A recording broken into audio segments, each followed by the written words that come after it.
जयपुर में इस दिन ओवैसी ने शास्त्री नगर जयपुर में जनसभा को संबोधित करते हुए ओवैसी बोले कि बीजेपी और कांग्रेस एक सिक्के के दो पहलू है। जहां उन्होंने कहा कि हमारे विधायक प्रत्याशी जमील खान को जिताकर विधानसभा भेजो, विकास करके हम दिखाएंगे।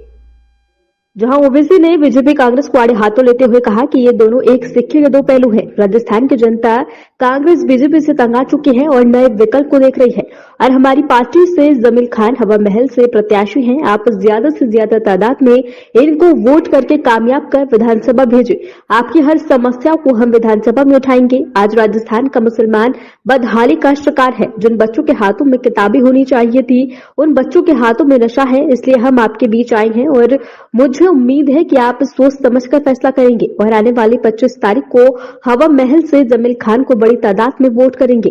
इस मौके पर एडवोकेट काशिफ जुबेरी, जावेद अली खान, लुकमान खान व पार्टी के पदाधिकारियों के साथ हजारों की संख्या में हवा महल विधानसभा के लोग मौजूद रहे। साल आपसे किया जाएगा। अभी आपके सामने हमारे अध्यक्ष राजस्थान के जमील ने कहा कि डिस्पेंसरी बंद पड़ी हुई है।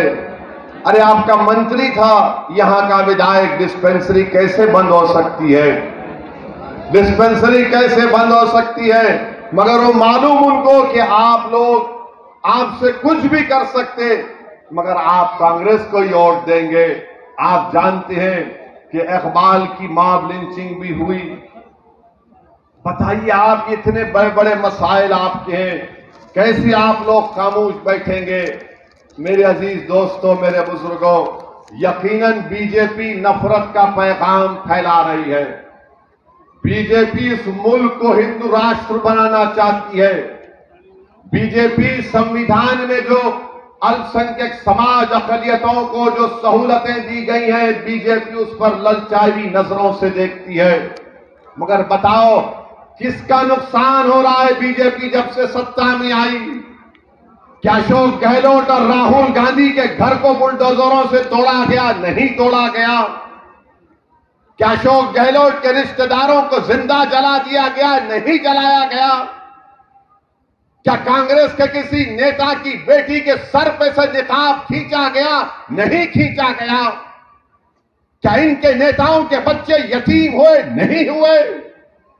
बताओ, फिर आप कब उठोगे?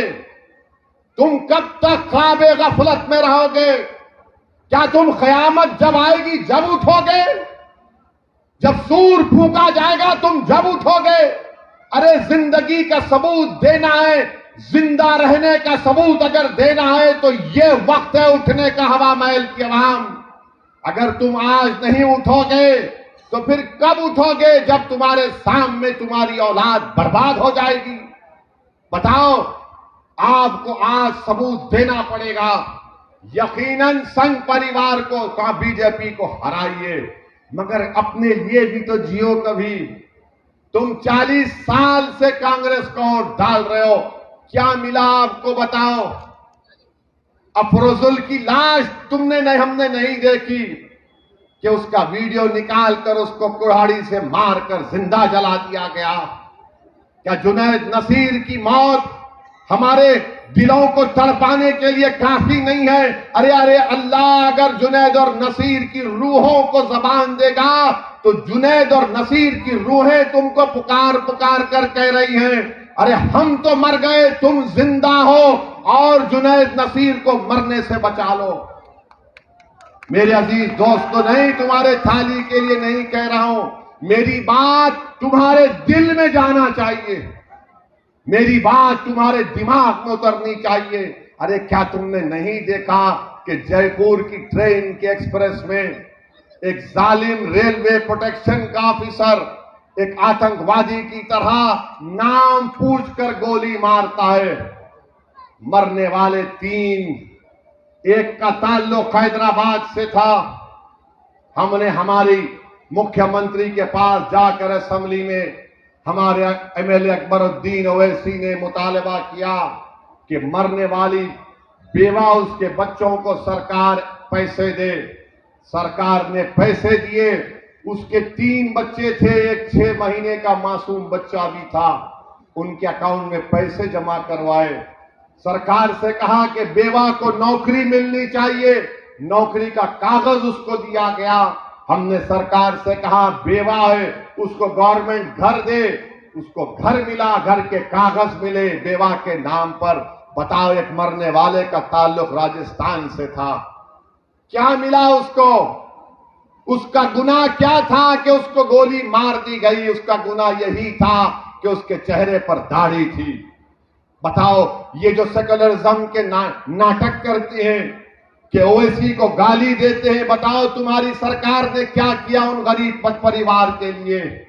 वो राजस्थान का था, बिहार से आकर राजस्थान में अपना पेट पाल रहा था, बरसों से राजस्थान में था, मगर यहां की सेकुलर कांग्रेस सरकार ने कुछ नहीं किया।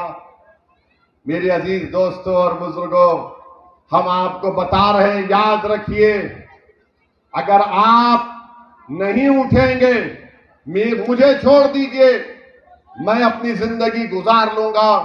मैं पहले भी कहा, आज भी कह रहा हूं, मैं आपका था और आपका रहूंगा। मैं आपका दीवाना था, जिंदगी जब तक अल्लाह बाकी रहेगा मैं आपके लिए लड़ता रहूंगा। मगर एक बात याद रखो, नहीं, एक बात सुनो मेरी बात, एक बात याद रखो, आपका क्या होगा फिर?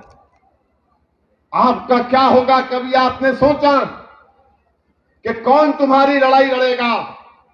आप देखो, राजस्थान में हमारे राजपूत भाइयों का नेता है, गुज्जर समाज का नेता है, जाट समाज का नेता है, दलितों का नेता है। बताओ तुम्हारा नेता कौन है? कहां से आएगा? कोई आसमान से नहीं आएगा, कोई जमीन से निकल कर नहीं आएगा। तुमको बनाना पड़ेगा, तुमको अपने इत्तेहाद से बनाना पड़ेगा, आपको अपने आंसुओं से बनाना पड़ेगा, आपको अपने दुआओं से बनाना पड़ेगा, आपको अपने हौसलों से बनाना पड़ेगा, आपको अपने अज़म से बनाना पड़ेगा, आपको अपनी जिद से बनाना पड़ेगा, आपको जालिमों से मुकाबला करके अपने नेता को बनाना पड़ेगा, ताकि आने वाले 20-25 साल तक वो आपकी खिदमत करता रहे। अगर आप ही नहीं उठेंगे तो कहां से आएगा? बताओ मेरे अजीज दोस्तों, मेरी इज्जतदार मां और बहनों, मेरी आपसे एक ही अपील है कि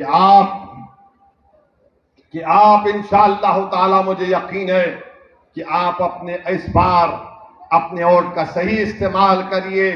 डरने और घबराने